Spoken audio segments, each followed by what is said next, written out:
দেখো এখানে আমার রুমের অবস্থা এখন, এই দেখো। আর ওয়ার্ড্রপগুলোর অবস্থা আমি দেখাচ্ছি। এই যে তার কারণ হচ্ছে আমার ওয়ার্ড্রপে কিছু কাজ হয়েছে, তার জন্য এরকম অবস্থা দুটোতেরই। তাই এইখানে এটা মাথাও ঢেকে দিয়েছে, কারণ এখানে আমার সব ভালো জামাগুলো, মানে যেগুলো আর কি বিয়ে বাড়ি সেই বাড়ি ওই শাড়ি ওইগুলো এরকম ভাবে আছে বলে ঢেকে দিয়েছে, যেহেতু নিচে কাজ হয়েছে। তো এইরকম অবস্থা এখন আমার ঘরে।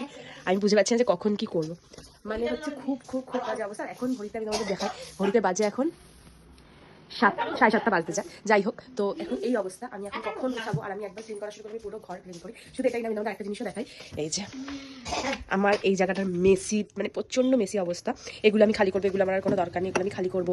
এই জায়গাটা ক্লিন করবো। আর এইটা দেখো আমি নতুন কিনেছি, এটা একটা সোপ টাইপের, এক একটা করে বার করলে ইউজ করা যায়। আমার খুব কিউট লেগেছিল, আমার কিউট লেগেছিল, তাই আমি কিনেছিলাম। তো এই রকম অবস্থা, দেখা যাক কখন কি করে উঠতে পারি। এই জায়গাগুলো এখনো গোছানো নেই, জায়গাগুলো পরে গুছাবো। এই জায়গাটা হয়ে গেছে, আর এইটা মোটামুটি আমি করে ফেলেছি। আমার খুব ঠান্ডা লেগেছে গাইস। এই জায়গাটা আমি গুছিয়ে ফেলেছি। এই ওয়ার্ডরোবটা মোটামুটি গুছানো হয়ে গেছে, কিন্তু এইটা অনেকটা বেশি মেসে, কারণ এটা আমি রেগুলারই ইউজ করি তার জন্য।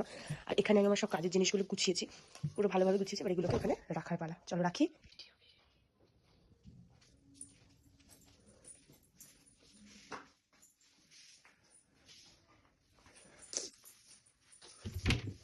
এইখানে পুরো একদম পুরো গুছানো কমপ্লিট। তোমরা দেখে মনে হচ্ছে হয়তো কিছুই তো গুছাইনি, সেম রয়েছে, বাট পুরো ক্লিন, সব কিছু আমি ক্লিন করে রেখেছি। এই হচ্ছে এই, ঠিক আছে। আয়নাও আমার পরিষ্কার হয়ে গেছে একদম।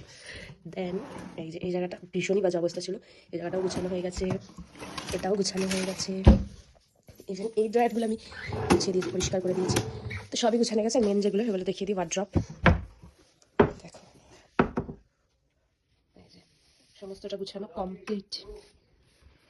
এটাও তাই, পুরোটা গুছানো আমার কমপ্লিট হয়ে গেছে একদম। এখন আমার ভালো লাগছে রুমটা দেখতে বেশ। এই হচ্ছে আমার রুম এখন পুরো ক্লিন। তোমরা কি বুঝতে পারছো কি গুছিয়েছি, বাট আমার খুবই ভালো লাগছে, কারণ এরকম ভাবে ক্লিন অনেকদিন পর করেছি, আর সচরাচর করা হয় না। আর যেহেতু কাজ হয়েছে তার জন্য মেনলি আমাদের করতে হয়েছে, নাহলে না করলেও হতো। মানে আমি করতাম না, আমি এত ল্যাদ খাই এখন, শীতকাল পড়ে গেছে বলে হয়তো, বাট পুরো এখন ক্লিন হয়ে গেছে একদম। আমাকে এখানে দিদা সাহায্য করেছে গুছানোতে, আমার সব গুছিয়ে দিয়েছে দিদা। আর এই যে পুরো একদম ক্লিন, সব ফ্যানও ক্লিন করেছি আমি, দেখো